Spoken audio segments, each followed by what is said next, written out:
Hi, everybody. Welcome to your Tuesday marketing call. My name is Lee Honish. Please visit homeadvocates.io. There you can find out more information about being a part of the largest home advocacy group in the United States. We focus on people who really just want good information. I think that really what I've discovered over the first year and change of doing this company. People want good information. They want to trust their real estate professional. They want to trust the investor they're working with. We ensure that. The company is called Home Advocates. You can just type it in, Home Advocates. Make sure to add the S. We are line one, Google one. All of our agents are on the front page. If you have any questions, ask any one of them. I'm happy for you to contact them since their email is there. They are all wonderful people throughout the United States. With that said, I am joined by Fred Solomon. How are you, Fred? I'm doing good today, Lee. Happy Fantastic. Tuesday. Ah, I'm just the humidity in San Diego has been a little rough for me, Fred. It's been a little rough. It's just very weird. I don't know. Glad I'm kind of not going to Florida and instead moving to Vegas because my daughter is getting ready to start school in Utah, and I could use dry. I could use dry for a while, Fred. I could use dry. Be honest. Well, you know, you have a lot of good friends in Vegas that I I've do. met, and so at least a couple times, and they all seem like really good guys. So, you got to hang out with and you do your fight at radio, and you go to Vegas all the time, anyways. So Yep. In fact, I have it's a fight in 2 weeks at Resort World. So yeah, it works out. It'll all work out. It'll be great. I just won't the come out smart, during daylight. and it's a zero tax state. No state taxes, and gas is cheaper than California by 40 or 50 cents a gallon. So, Oh, and rents are cheaper, but good luck finding anything up there.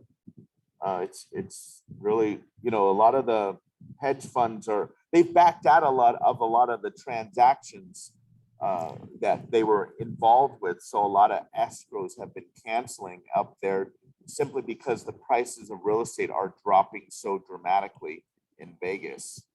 But that doesn't mean that rents aren't going up, because the less people buying, lower the housing affordability, and the more people that will be renting. So the rental market will be a little bit of a challenge. So you got to really be on it and be focused and be ready to, you got to move quick. absolutely. And that's what I did. I found a lovely place. It's a newer house. It'll be great. It'll be great. I just won't Oh, come out good. during daylight, Fred. I just won't come out during daylight. That's my plan. I'm What side afraid of I town is will. it? I'm afraid I will spontaneously combust if I go out during daylight hours, like a vampire staring at the sun. But I will be out there. I do apologize to all the people in the Red program. It'll be a little hit or miss this week. Please send me an email and I'll try to schedule and work it out. But it will be a little choppy this week. If I have to, I'll double up next week once I'm settled. No big deal. Doesn't affect the email people. That can easily be done from the laptop. I managed to clean everybody's emails over the last couple of weeks. It was quite spectacular. I mean, let's dive right into marketing. I think it's really important to, we'll start it right off with email because I've been doing email for people, Fred, and list health. I don't think we talk about this enough. When you first decided, or your ex-wife decided to pull all those names and email addresses, or even send your first email, did you know anything about list health at all? List health. Yeah. You've never heard this word? I am hipping everybody up to a new term. It's called list help. All right. Health. Sorry, health. That means that you constantly check your email addresses to make sure they're valid. Because if you don't, and let's say that you use a free service like MailChimp, in my case, I use Constant Contact for the people that I do marketing for because it is that much more superior on delivery rate. And they will If you, cancel.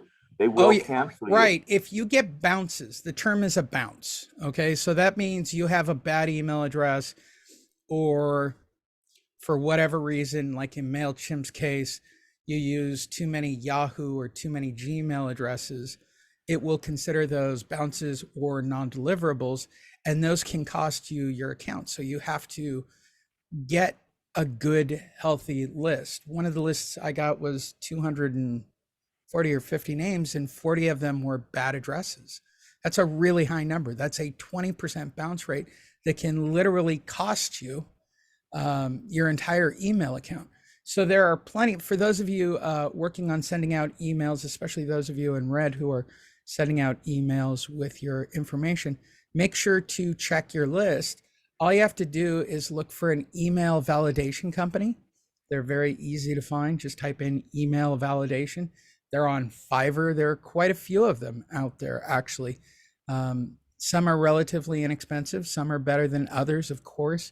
My attitude is try to just take the high risk ones out, right? You're always, for most of you, unless you're using Constant Contact like I do, MailChimp will have a portion of it go into the spam. So you want to cut that down. And that then turns into you've got spam on your account, which can also cost your account. So you need to, we call it list health. In fact, when you talk to Constant Contact or you add more names into your account, you will have a conversation with a specialist. Mine are usually very short because they look at it and go, wow, how do you have a 60% open rate? That's incredible. Especially on as many emails as you send and to as many people as you send it to. I don't think there's a difference between 200 people or 5,000 people. To me, the open rate is what's most important, and creating content that is engaging, that people want to know about. Anything you'd like to add on email, Fred? No. We really talk about email a lot. So, Yep. the whole thing about it is just consistency and good content, good to great content. And I get email questions all the time. And I've been getting a lot of questions from people here in the group ever since you added my stuff to those email blasts that you send out. I've been getting a lot of people sending me emails, and I turn those into Facebook posts because some of them are really good questions. And then next thing you know, it creates activity on my Facebook page. So yeah, I think email is, a lot of people say it's dead. I don't agree with it. Lee doesn't agree with it. Not at all. It's just the content that you send out and the consistency in which you do it. So I think it's great that you're offering to help people with their email and upload their lists and scrub their lists and get the right content out to people's databases. I think that is the best thing that you do, that I can't believe you didn't do before.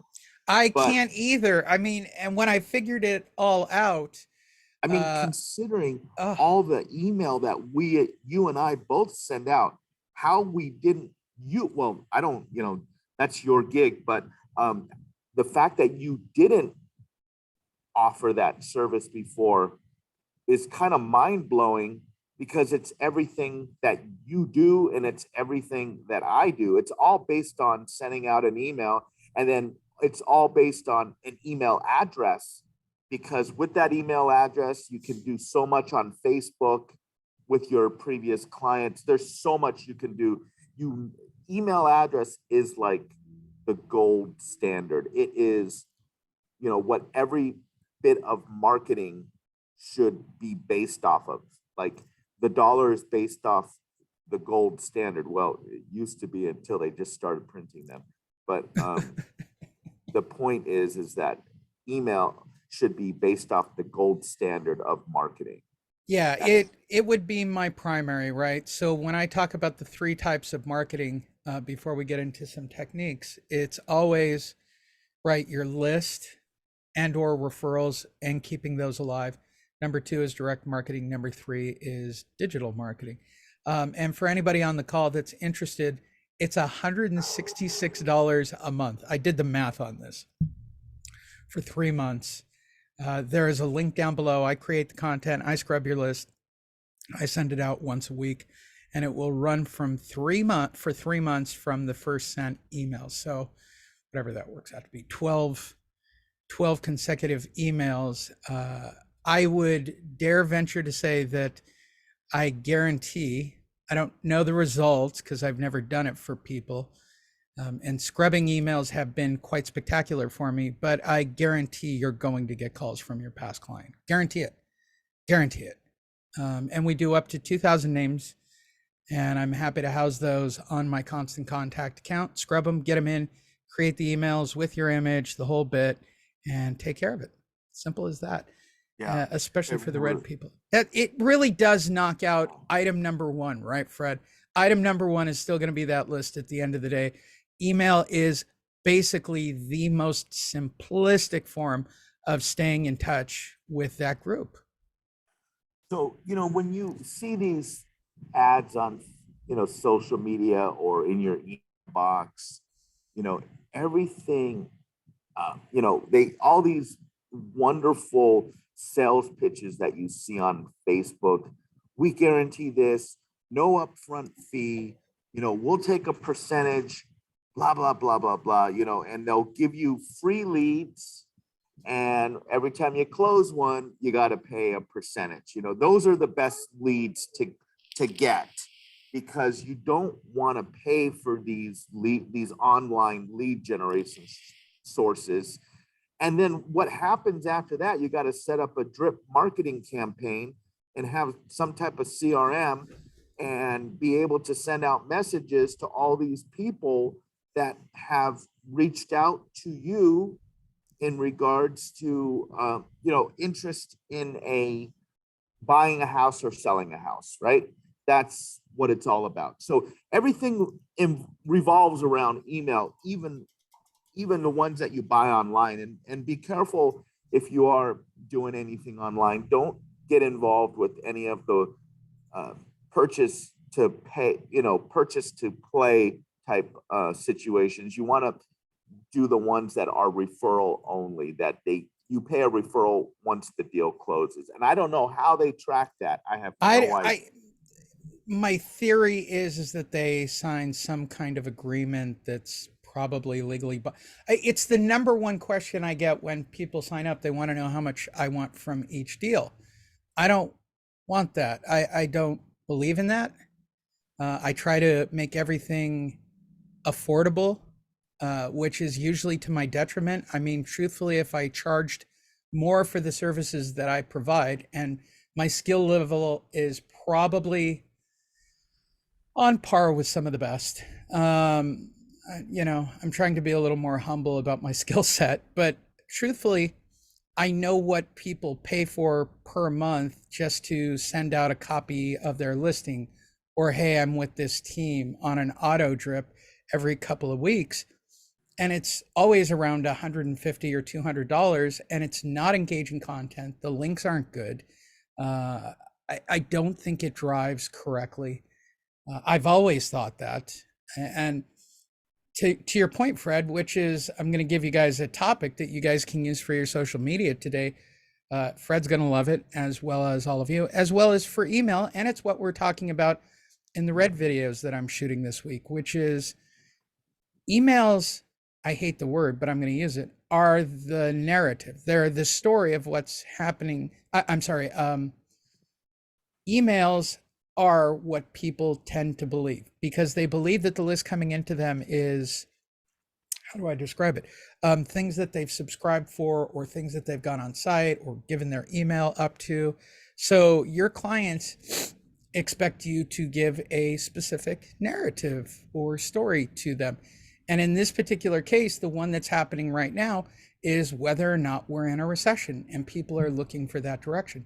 And it's this week's topic on Red, which is technically in a recession, or in a recession. It doesn't seem like a recession to me. And I've come to the conclusion this morning, Fred, maybe he can back me. If a group of people that you respect what they have to say, or you follow what they say, or you've done a task like be a real estate agent, they're looking to you for direction in that particular case. You become their media source, and email is the most direct way to deliver that. And it's simple. It's really that simple. Agreed. Um, it doesn't cost anything except, you know, for your monthly internet service to send an email.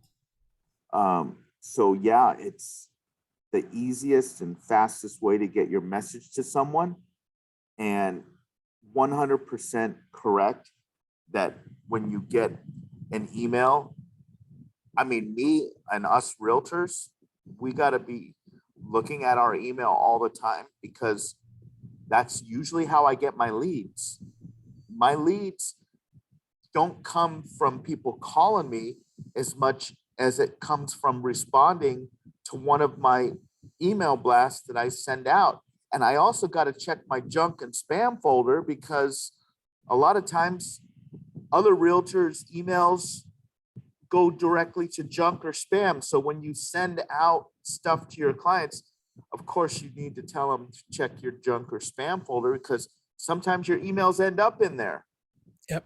So email is by far my number one thing that I check every day. When I wake up in the morning, it's a good hour of my time that I will never get back. But I don't want to miss any leads. I don't want to miss anything that people send me emails all the time. And I wish people would follow up with the text, "Hey, Fred, I just sent you an important email," but they don't. So of course I got to go in there and check them. Sometimes they'll send me a text message, "Hey, check your email, Fred. I sent you something." Okay, I get it. So yeah, emails is the thing that we have to really pay attention to, and answering our phones when people call us, not letting it go to voicemail. Those are all things that people really appreciate, when your clients know that you always answer the phone and you always respond quick to emails. That is a big problem with a lot of business owners, but specifically I would go on to say with realtors. And Yeah. we shouldn't be that way. We should not be that way. Yeah. Or establish that your phone number is for text, right? It'll even feel a little more personal. I think people know for a fact that if they text me, they're going to get a response, right? I laugh because John Oliver talks about this on Last Week Tonight. He's done it now twice in probably 4 months, about who calls people, right?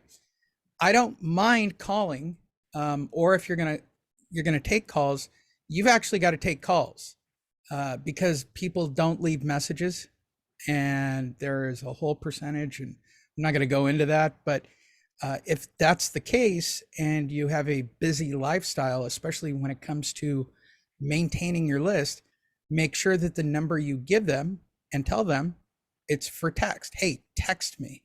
This is my personal number. I will respond. I think the more personal you make it, Fred, the better it is. Yeah, that's true. I mean, text, I get a lot of text messages also, so more so than phone calls. So yeah, a lot of people, if you give them the authorization to text you, they will definitely use that feature more than picking up the phone and calling you. It's just easier. It gets your point across faster. You don't have to sit on this phone and, shoot the shit, so to speak. You can just get your point across real fast, and people accept it now. They really do. So text is okay. Yeah, 100%. It is part of society. And again, this goes back to list health. When's the last time you called your clients? When's the last time you texted your clients? When's the last time you emailed your clients? I'm watching right now a bunch of posts online, which is a very common one. "Oh, I didn't even know you were still in real estate," kind of memes happening for marketing companies that want to do exactly what I'm talking about, promoting their CRM. It is a very, very common thing. That's the reason there are so many CRMs.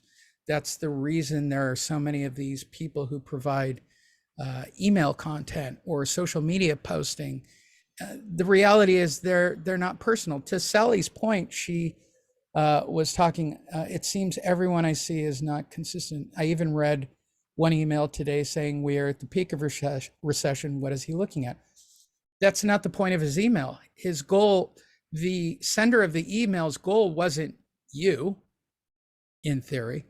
The goal was to create doubt to drive the question and the response. It's no different than Fred's post. He's posting questions. And I was thinking about it right now. If you closed a deal right now, why wouldn't you add them on your social media as a friend immediately and make that a part of your closing setup, or having them do it right in front of you? Because that's another very easy way of staying in touch. As Fred pointed out, you can upload your emails, but we're getting into the advanced level of Marketing. marketing. I mean, you might want somebody, because you can easily go down a bunny hole and spend $5,000. There's nothing crazier in your life than watching a Facebook bill come back at $1,000 and go, how'd that happen? Which has happened to me more than I care to mention. So you got to be careful when you're talking about that. But let's just talk basics again with your referral and your email list. Why wouldn't you make sure that you are friends on Instagram or friends on Facebook, and make sure that you have a connection? And again, without saying it, content only for your social media. Please, no political. Feel free to show your food, show your kids, show your relationships. I'm okay with all that.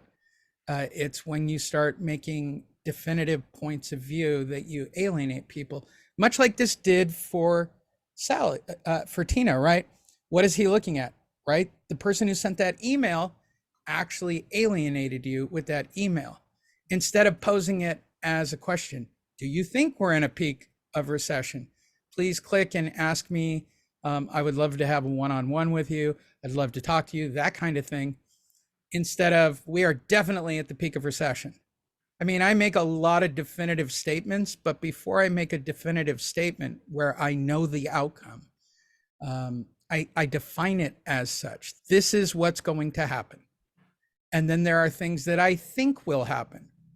And I make those clear distinctions. And when it comes to things I think about, especially with my list or your list for the people I'm doing emails for, they should be questions. They should be questions and not definitive statements. Unlike, yes, sales are down. There's 3 months of inventory in your market.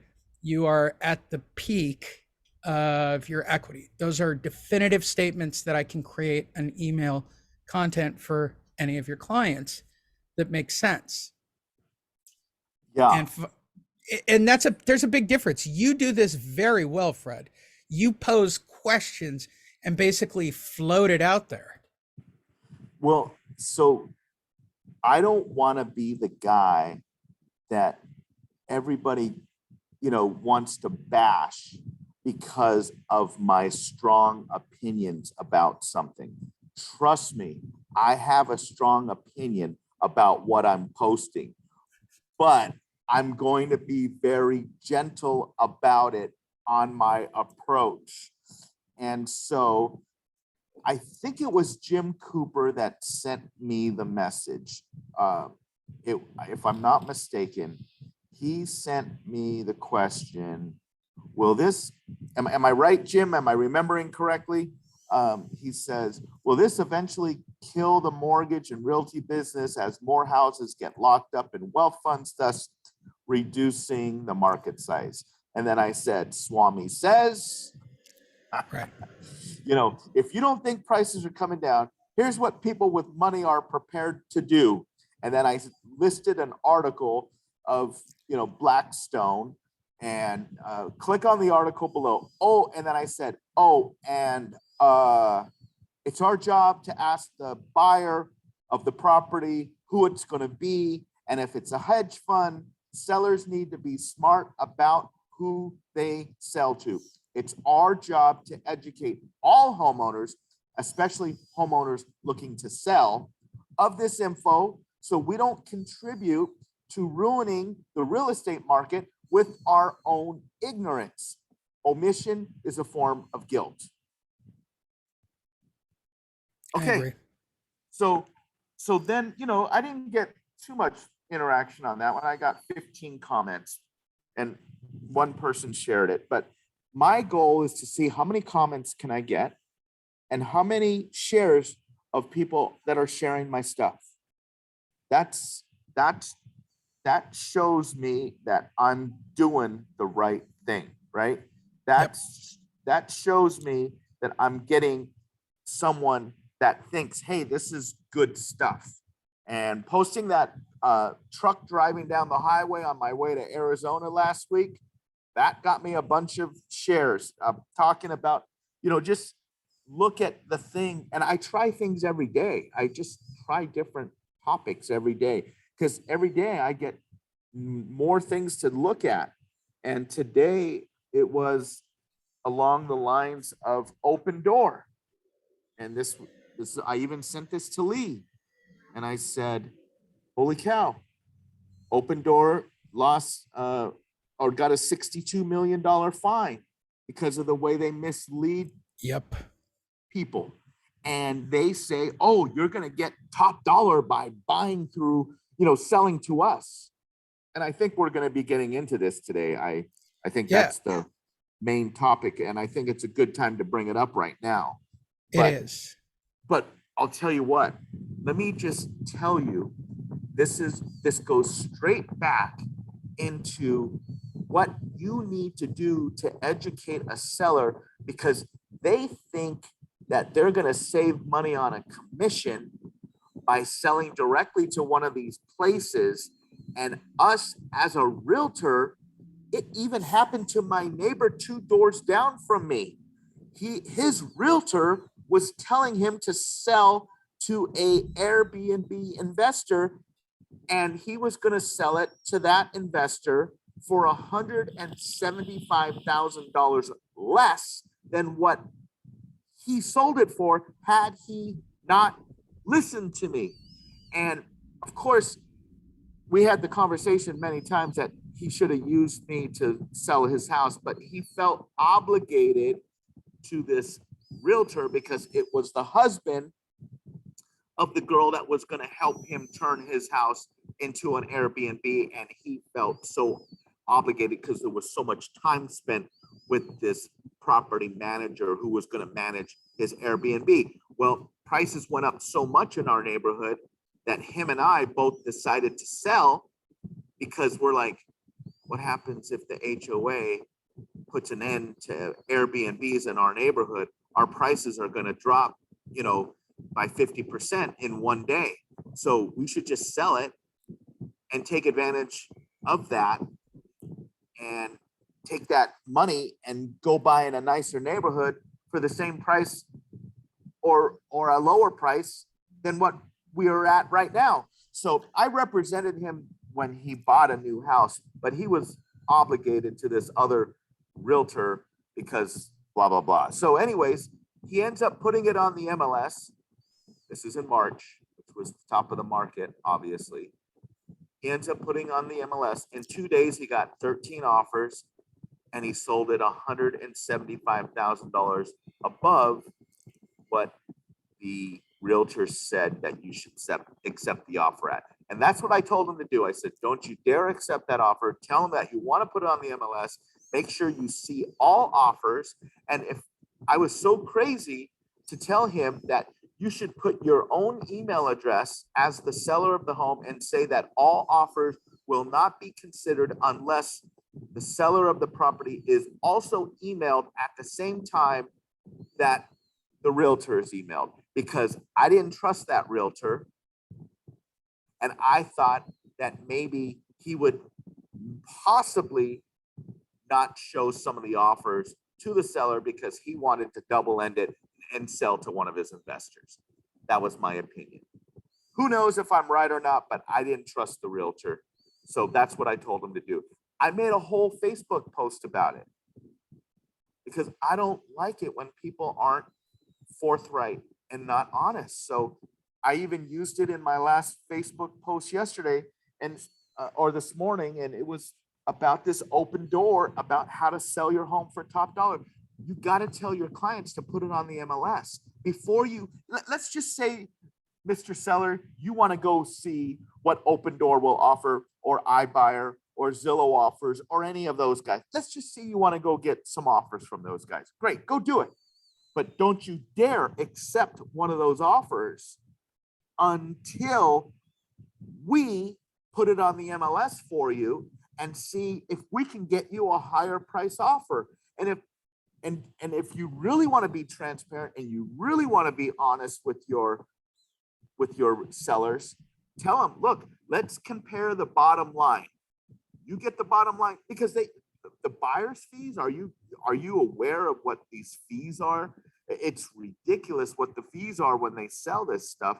I played around on my own house. I wanted to see what they would offer me, and it was a joke, but I just wanted to see, because before I talk about something, I have to have personal experience with it. So I figured, and I only went to one company. I'm not going to say who they were, but let me just tell you, be careful, right?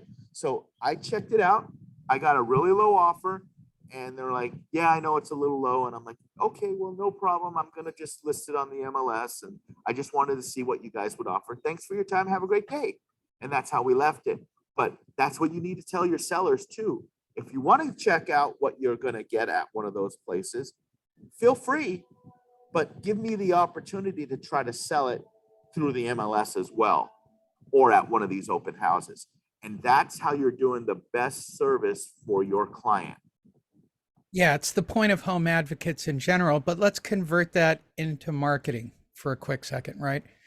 Very easy to get the testimonial, very easy to tell that as an email story. It will create credibility and a response from people. A lot of you have encountered this. There are people being taken advantage of in the current market, especially people who've missed payments, but homeowners in general who are desperately trying to get their equity out. That takes care of email. Digital wise, Fred just said it, right? It's a post. It's something that I can get engagement with. And I would even say it's part of your direct marketing, right? When you go to the front door, that is a story you can tell. That is something you can tell somebody else. If Fred was walking around with that testimonial on his phone, right? And he met somebody who's wondering about selling their house or missed payments or wondering about the equity, he can show that. It will build immediate credibility in those situations. I think by doing the right thing and giving right information and doing quality content on all three of the fronts, and of course, talking about real estate, which is my life's work to get you guys to talk real estate on the weekend, it will generate new transactions for you. Who wrote this? Yeah. Eric Johnson. Sellers should wait at least 3 to 5 days on MLS to see what the market thinks of their asking price before moving forward with countering any offer. I just shake my head when I see listings with under 3 days on the market. I agree, or at least one open house. I mean, we talked about this last week under the guerrilla marketing heading, but I think guerrilla marketing is really more about taking these stories and packaging them and making them more palatable for people who don't understand what's happening around them. They're bombarded, right? Late night talk shows, they're bombarded with insecurities on every front. So if you're going to create a story or you're going to create content, either word will work. This is a perfect example of something to use that Fred should use in his next email. I would use it as my feature story, and I'd have a picture, I'd have a full like this would be my focus story right at the front. No question about it, Lee. This post is gonna get saved. I'm gonna copy the link. I'm gonna send that out to people who are thinking about selling their homes to one of those types of entities, and I'm just gonna save it. And and I'm going to use this post over and over and over and over again. I might even include it on my email signature card, how to sell your home for top dollar. I might even include it there. So, but here's the kicker. So now let's talk about what they do in order to get so many leads. Like, what does Open Doors, Zillow, besides their big names, right? But what do they actually do to get people to fill out forms to sell their houses to them, right? What do they do? Well, in Zillow's case, I can't speak for Open Door. I know Zillow's tactic is to put a learn more about this property on other people's properties, which to me is the most amazing marketing tactic that I can't believe actually occurs in real estate. They will take anybody's listing. Hey, do you want to find out about this house? Contact this agent in your area. They're very careful with the words that they use. That fills out a form that gets sent off to, John Smith or, Jan Smith. And she paid for that area's buyer leads who want to know about a specific property. They'll tag it up. And that's generally how they do it. I mean, that's really their number one tactic, Fred. So that's true for generating leads for realtors, and realtors pay for that information. They absolutely do. So I get it. They're smart. From their perspective, it's really smart. From the realtor's perspective, that's they're trying to change the business, aren't they? So, Yes.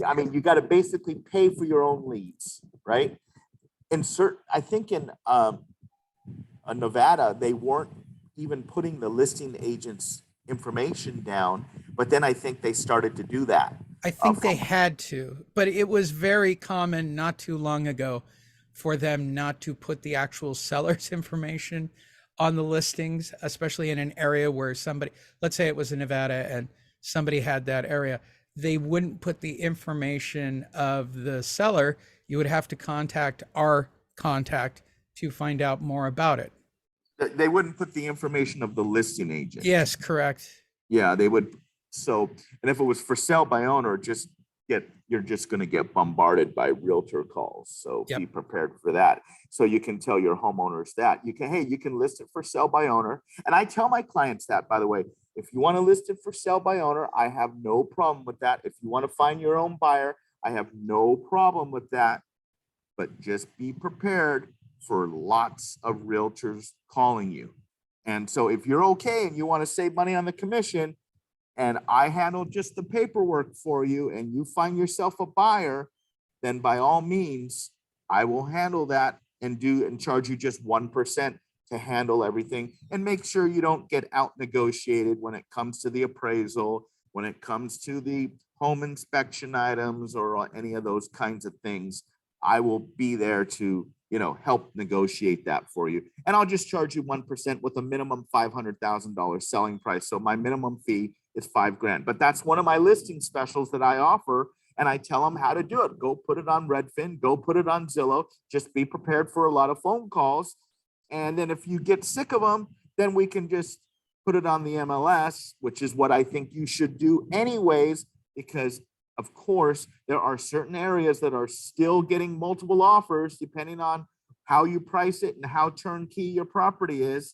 And if you price it right and it's turnkey and it's in Orange County or in South Florida or in LA and it's in a good neighborhood, you're still going to get multiple offers. But there's very, very, very few areas that are like that. So the other areas, they got to price it right. And they got to make it, they got to look at what their competition is and see how their house compares to all the other homes that are for sale in that neighborhood. And the seller's got to get in that car with you and go look at all those other properties with you.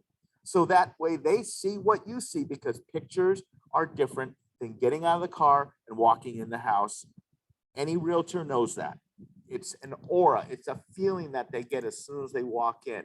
I have people, especially Asian, and there's, I don't even want to, but they get an aura from the house as soon as they walk in, or if it's Xing, Feng what is it? shui.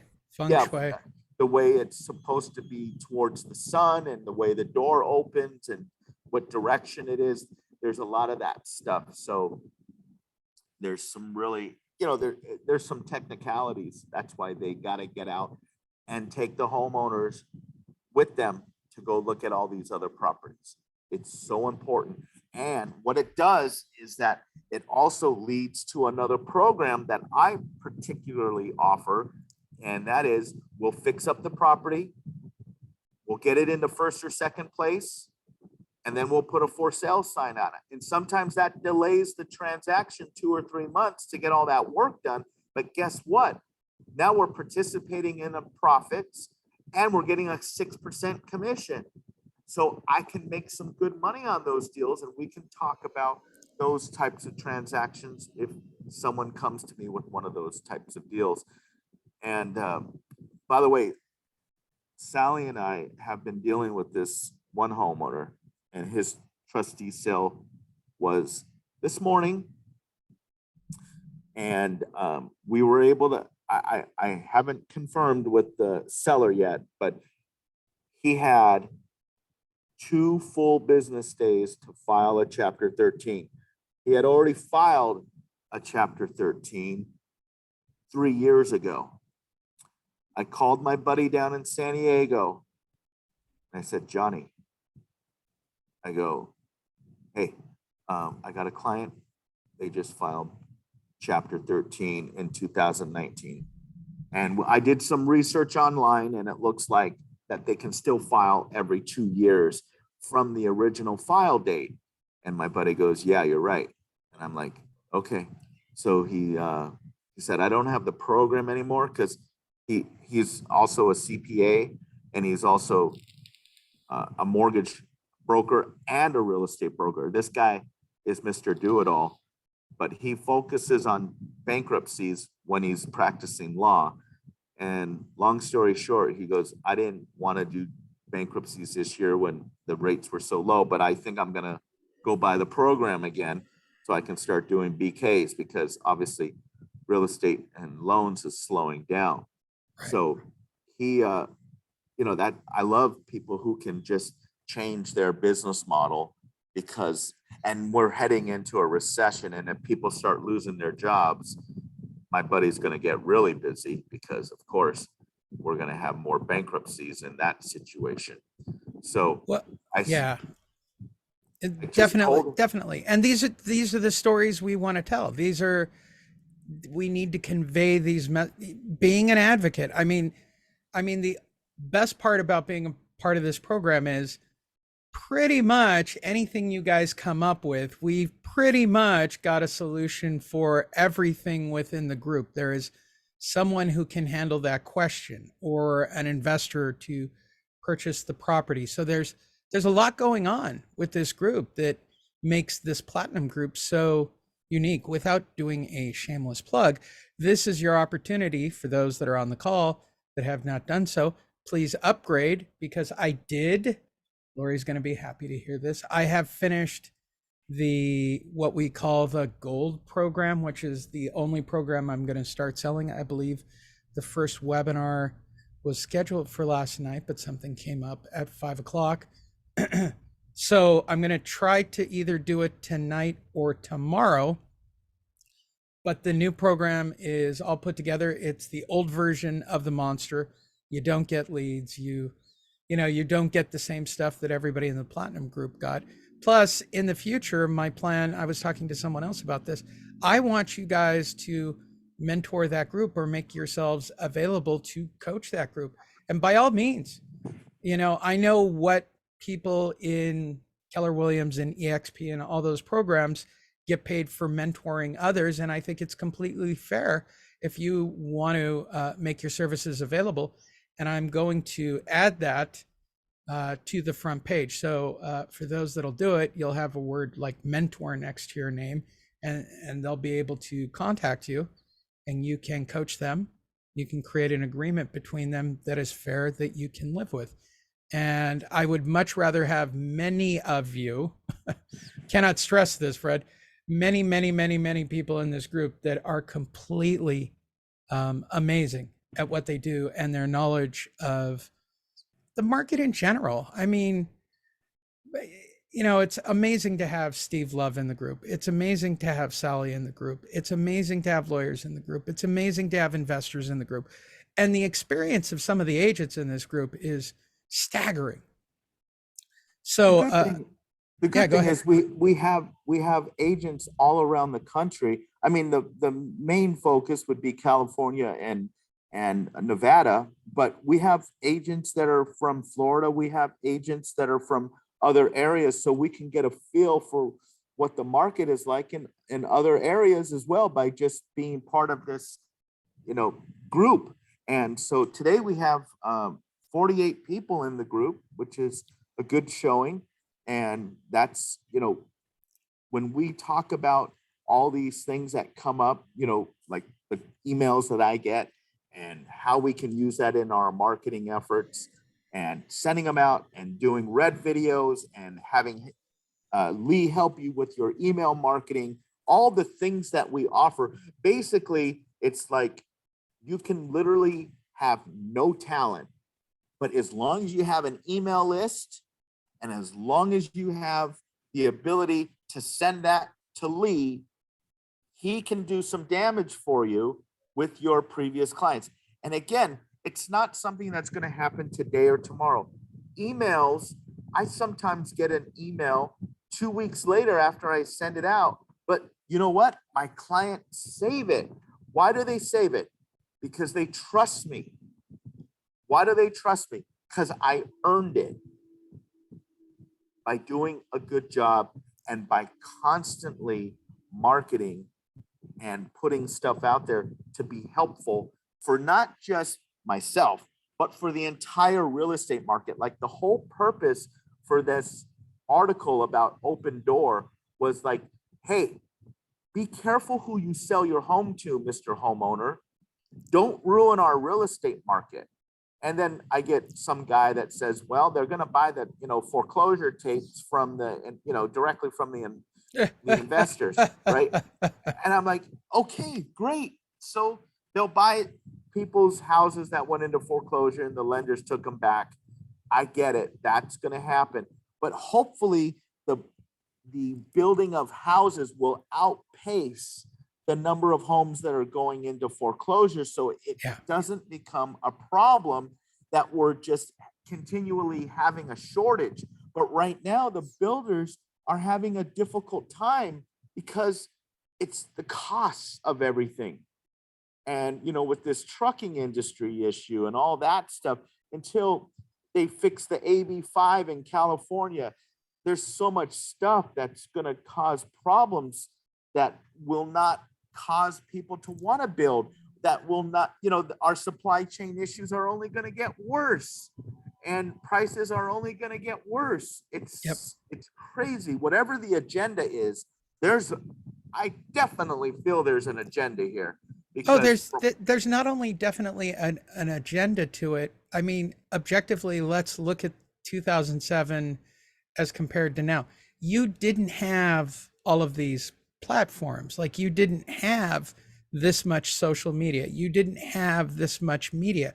You didn't have platforms that everyone could do in general. And now it's different. So whatever ideology your clients or you believe, and I'm not here to have a debate on that, you can find a group that will share your ideology and you can have your head in that.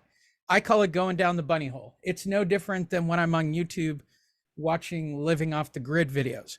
Once I start to do it, that's all that seems to come up, right? It's no different in real estate. People are scared.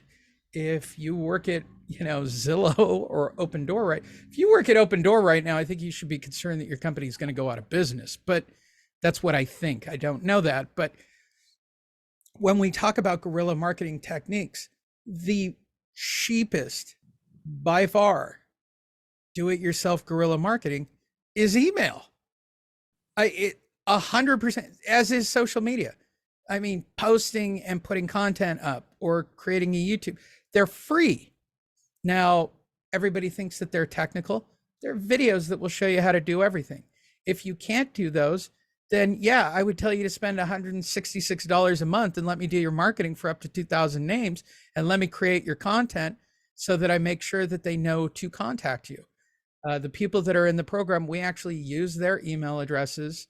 The emails are sent from those individuals. And lastly, it's about having the conversation. I mean, as a part of this program, you guys, and by the way, it's the beginning of the month, so please, lee@honish.io, please sending your requests. I know that Lori had specifically talked to our data provider yesterday to clear up some issues on the data that they were providing. So shout out to John for catching. A couple of people have caught this in their markets where they were providing just transfer information, it sounds like. And so that is now a thing as well. I think we've gotten that corrected, and hopefully that will correct itself. If not, I'll just go to a different data provider for you guys. The call center's been corrected, and I'm glad that we got to where we are with this group and being able to create a mentorship program in the future. And Here's a good question here that can be helpful for everybody listening. yeah, This is from Michelle. I'm working with a seller who has a foreclosure date on August 9th. The judge said no more cancellations, but they're trying a loan mod. They were trying a loan mod before. If they have equity, guess what? They're not going to get a loan mod. they're not going to get a loan mod.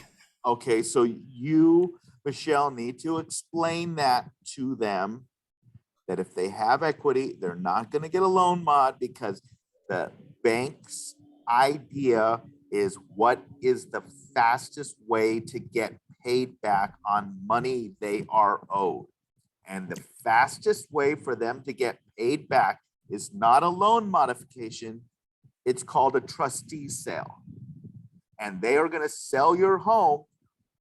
Plus, there's an inventory issue. So they want to increase the inventory. And by increasing the inventory, it will help with the Fed reset of seeing home prices come down. Whether you want to call, whatever you want to call it, prices are coming down. And if the economy loses jobs, my guess, if the economy starts losing jobs, my guess is 20 to 30%. If the economy continues to gain jobs and we have a serious inflation issue, my guess is 10 to 20%. That's my guess. That's what I think.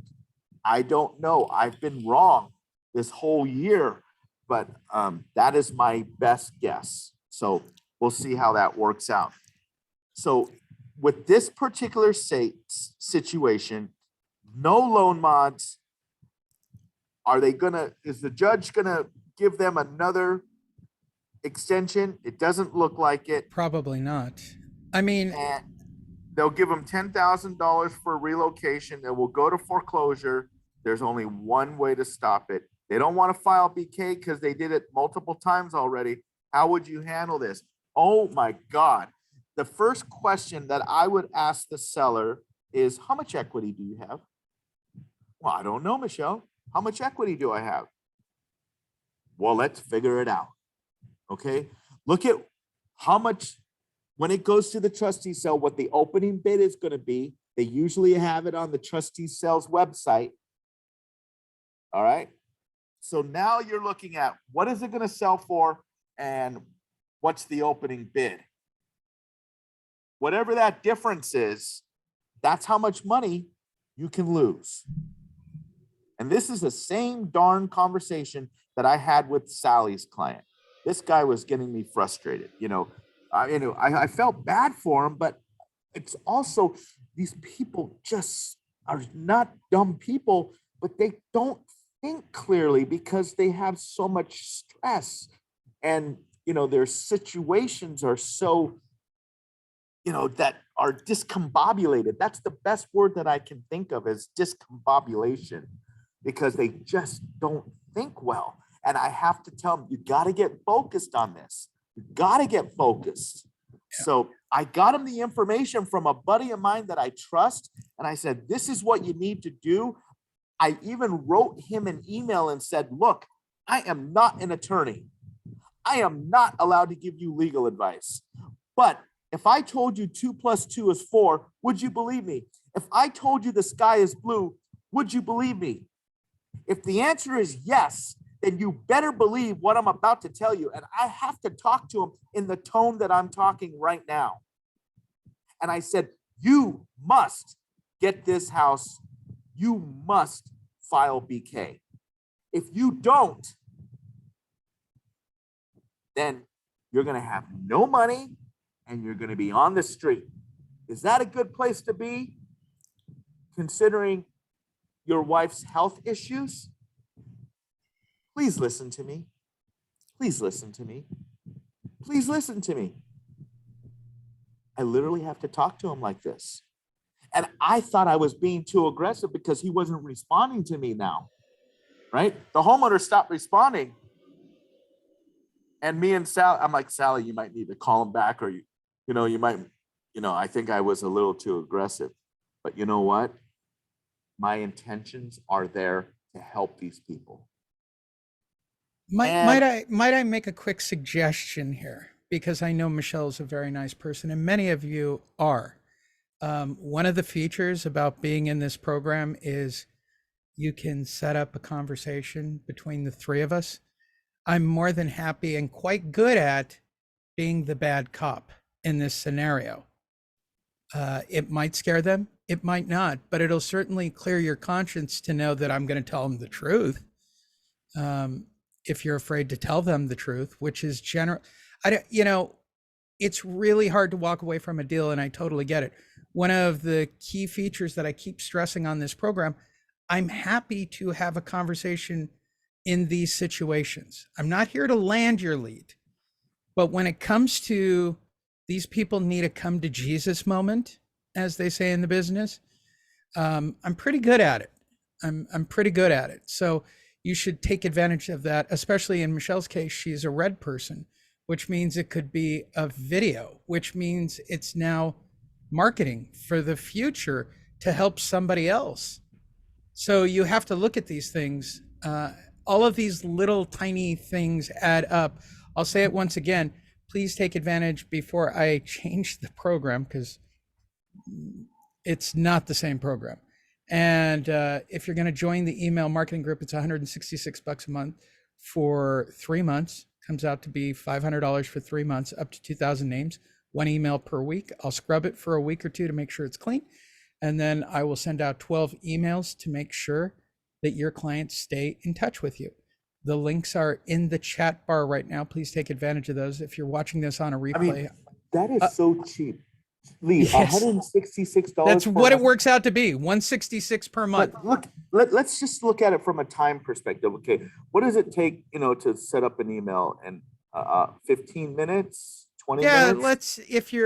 If you've got, let's just say MailChimp, and you can actually get your email approved, and that's not 100% with MailChimp. They can find reasons not to approve you for almost any reason, because spam marketers do use MailChimp for free.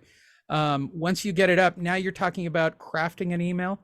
If you've never done it before, or set up a template, or done all of the back end work, I have been known for some crazy emails to spend hours on certain emails, especially for events when I'm creating everything from scratch. These are all things to look at.